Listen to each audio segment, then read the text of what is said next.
Welcome back everybody to another episode of the GameCast Informer. I am Snowy, otherwise known as Count Fracula. Today I've got two pieces of very, very good news actually. Isn't that a nice little change? We will start with a little bit of news about a game that's got on a lot of people's nerves when it came out. Middle-earth: Shadow of War. And it's a game that I'm actually considering buying now, slightly. I still kind of don't want to buy it because just out of principle of what they actually tried to do. But regardless, microtransactions have been removed in their entirety from Middle-earth: Shadow of War as of today, and comes none too soon. Cannot believe they actually bothered to do it. They've finally done it after, 8 or 9 months. However, in reality, it's just the only reason they left it until now to get rid of it is probably just to get as much money as they could squeeze out of it before they finally go, I suppose we'll shut it down. I should imagine there's an element of that involved in it, and then they'll go, look, we shut it down, we're good people now. They're not good people. Don't forget that. Warner Brothers, as a company, is not a good company. They don't give a fuck about you. The only reason they're doing this is because they got caught and there's negative PR. Remember that, and that's a thing that I will definitely remember when I even bothered to consider buying this game. Anyway, back to the actual topic at hand though. The microtransactions are completely gone, and this has been done through a patch which includes a number of other little interesting additions and subtractions from the game. The epilogue, the end game has now been renamed to Epilogue, getting ahead of myself there, and has been balanced slightly better as well, so you're less likely to be needing to require the microtransactions that don't exist anymore to be able to complete the end game, which is very good. And level caps on some of your followers have been increased to 80 and 85 respectively for followers and captains.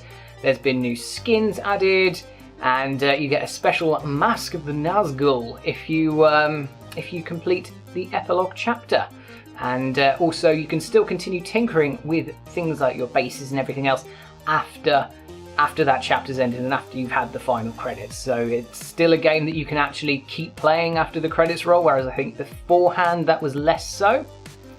Also added was a little bit of extra sort of detail in the epilogue chapter. They've actually added some proper narration and voiceover to just add a bit more context to to what's going on, as opposed to sort of, hey look, do this thing now, because that's basically what it was. But now there's a bit more sort of context around it, which helps a lot when it comes to world building. You know, you need context for why you're doing the thing, as opposed to just, hey, go do the thing. Why? What? Who? How? Why? Anyway, that's just me.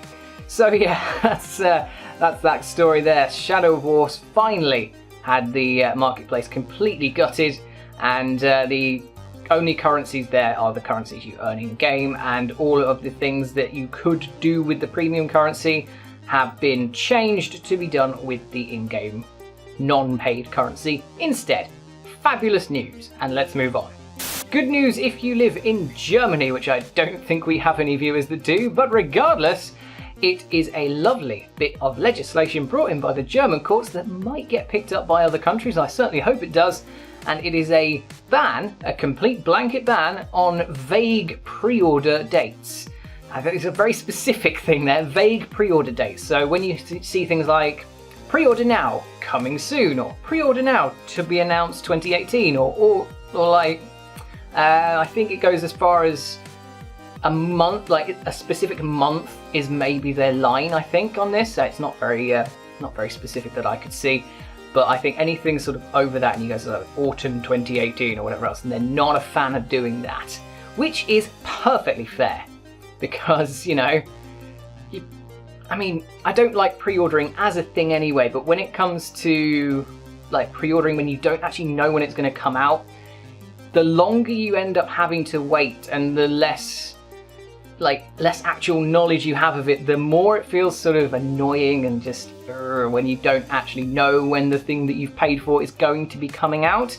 And especially if it's one of those companies that don't take the money up front for the pre-order, but they basically take your details ready to take the money out when the game does come out, because you may end up in a situation where you don't have enough money on the particular month or date that it's released, and you're kind of fucked because, you know, you've pre-ordered this and it's like, oh, well, 50 quid's gone out my account and I can't afford that, so fuck.